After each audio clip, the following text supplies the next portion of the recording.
सबों को मेरा प्रणाम। एक बार गुरु महाराज का जय जयकार ऊंचे स्वर से करें। श्री सदगुरु की जय। अभी हम लोग पाठ के क्रम में जो कुछ भी हम लोगों ने सुना हुआ है मनुष्य शरीर की उपयोगिता, मनुष्य शरीर का क्या उपयोग है, मैं आप लोगों को थोड़ा हट करके सुनाने का प्रयास कर रहा हूं।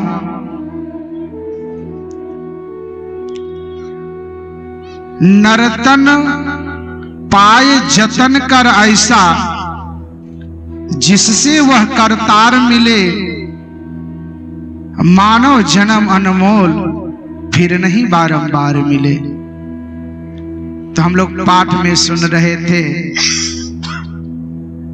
मनुष्य शरीर के संबंध में कि नर्तन इस मनुष्य शरीर को पाकर के अगर हम मनुष्य विषयों में मन लगाते हैं तो कहा कि अमृत से बदलकर हम आप विष को ग्रहण करते हैं। इसी पर चर्चा थोड़ी सी हम करेंगे। हम लोग इस मनुष्य शरीर को एक खिलौना के तरह उपयोग करते हैं। इस शरीर से मस्ती करने का प्रयास करते हैं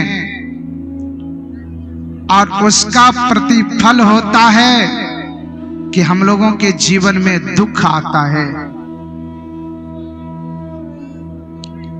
हम लोग इस मनुष्य शरीर को पाकर के सदा विषयों का ही उपयोग किया करते हैं, विषय के चिंतन में लगे रहते हैं।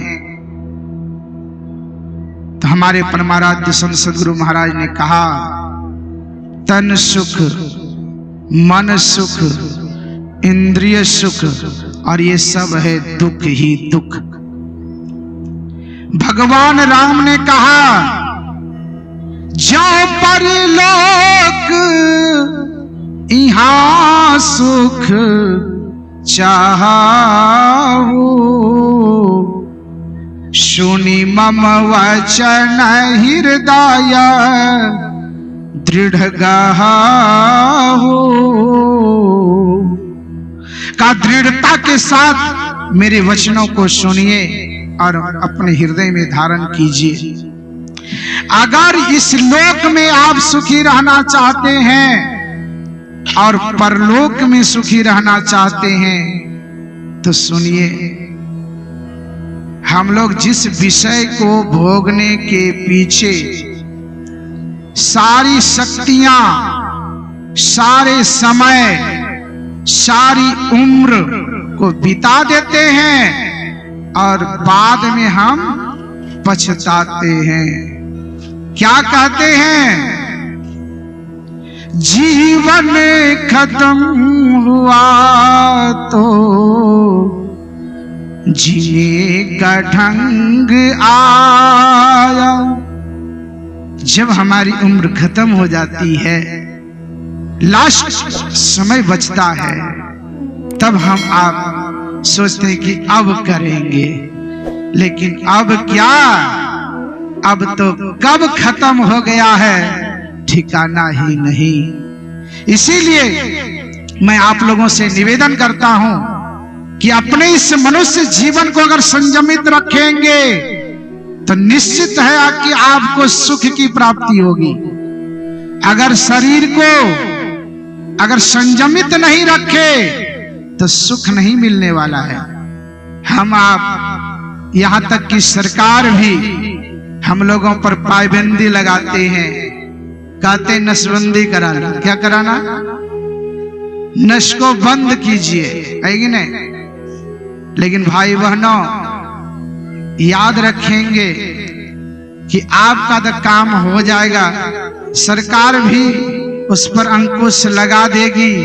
लेकिन कान खोल के सुन लीजिए, जिनका जिनका गर्भाशय यानी गर्भ का जो साधन है वह जब दिक्कत में आ जाती है, गर्भाशय में इन्फेक्शन होता है और माता बहन के जिंदगी में वह कभी सुखी नहीं हो पाएगी और जीवन में कभी वो शांति प्राप्त नहीं कर सकेगी। सुख की तो बात ही कल्पना भी नहीं कर सकेंगे। उनके कमर दर्द, मस्तिष्क घूमना, कमजोरी रहना, ये सदा के लिए यह बीमारी बन जाएगी उनके जीवन में। और नसबंदी कराने के बाद वो और फ्री हो जाते हैं कि खूब विषय का भोग कीजिए, यही जीवन मिला है, इसके बाद में पता नहीं क्या होगा। इस तरह नहीं, स्त्री पुरुष मिलकर दोनों ब्रह्मचर्य का पालन करें, संयमित रहें जीवन में, और तभी उनसे भक्ति होगी, तभी उनसे साधन होगा, तभी उनसे योग होगा, तभी वह ईश्वर की भक्ति कर पाएंगे और इस लोक में भी सुखी रहेंगे। और इस लोक से जब जाएंगे तो उस लोक में भी सुखी रहेंगे। हेयं सदा परिभवघ्नमभीष्टदोहम् तीर्थास्पदं शिवविरञ्चिनुतं शरण्यं वृत्यार्तिहं प्रणतपाल भवाब्धिपोतम् वंदे महापुरुष ते चरणारविंदम।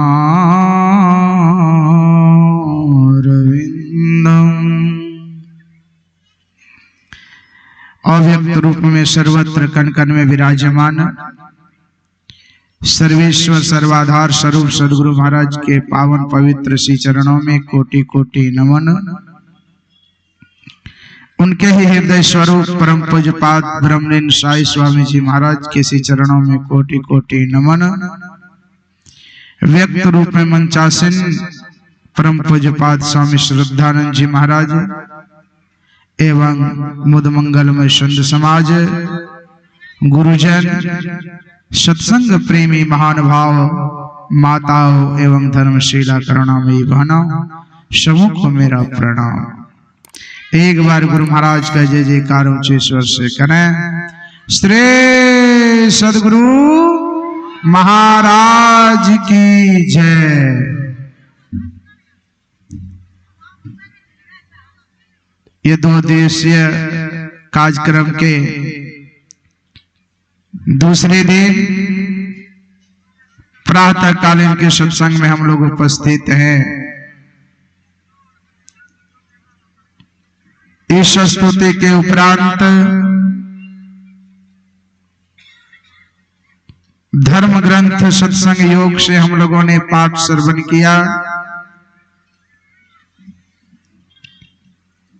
ज्ञान और योग के संबंध में मनुष्य का परम कल्याण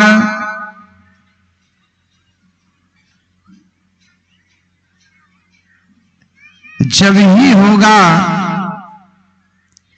जब तक कि जीवन में ज्ञान की प्राप्ति नहीं कर लेंगे और उसके बाद योग नहीं करेंगे तो उसका परम कल्याण नहीं होगा। ज्ञान कहते हैं जानने को,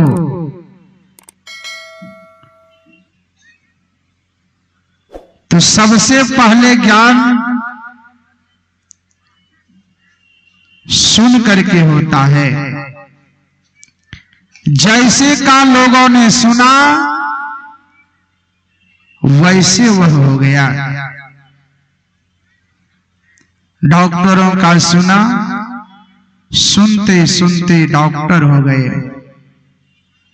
इंजीनियर का सुना, सुनते सुनते सुनते वह भी इंजीनियर हो गया। चोरों का सुना, सुनते सुनते वह भी चोरी करना प्रारंभ कर दिया। इसी तरह जिसका जिन्होंने सुना, सुनते सुनते वही हो गए। इसीलिए कहा सबसे पहला ज्ञान है श्रवण ज्ञान, दूसरा है मनन ज्ञान, तीसरा है निधिध्यासन ज्ञान, चौथा है अनुभव ज्ञान। इसीलिए गोस्वामी श्री तुलसीदास जी महाराज ने कहा, सुनी समझहि जन मुदित मन, मज्जहि अति अनुराग, लहहि चारि फल अछत तनु, साधु समाज प्रयाग। सुनना है तो कहां जाके सुनना है? तो कहा कि साधुओं के समाज में जाके सुनना है, अर्थात सत्संग में सुनना है, संतों की वाणी को सुनना है, सद्ज्ञान को सुनना है, और इसी को सुन करके आपका परम कल्याण होगा। क्या सुनाते हैं साधु संत महापुरुष? परमात्मा को आप कैसे प्राप्त करेंगे, यही ज्ञान सुनाते हैं। और कहते हैं योग, कहते हैं मिलने को। किससे मिलना है, कहां जाकर मिलना है? तो यही है योग का, यही मानुष देह समैया में करूं परमेश्वर में प्यार, उस परम पिता परमात्मा से कहा मिलना होगा। जब तक परमात्मा से नहीं मिलेंगे तब तक आप संसार में भटकते रहेंगे। 184 भरमी के पोपर अटकी आए, अब की पासा ना पड़ा तो फिर 84 जाए।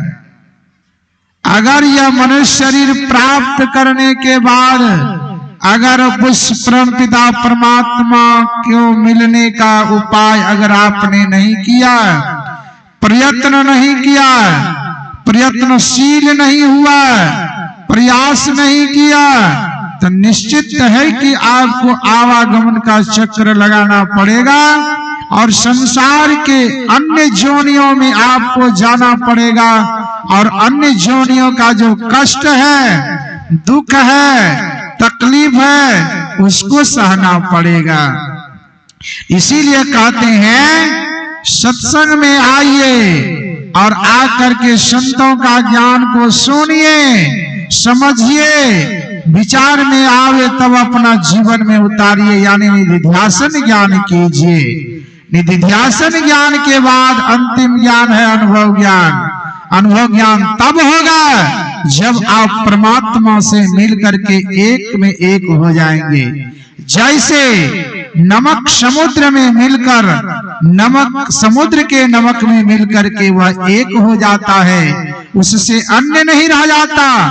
उसी तरह जब जीव ब्रह्म में मिल करके ब्रह्म हो जाएंगे, उससे अन्य नहीं रह जाएंगे।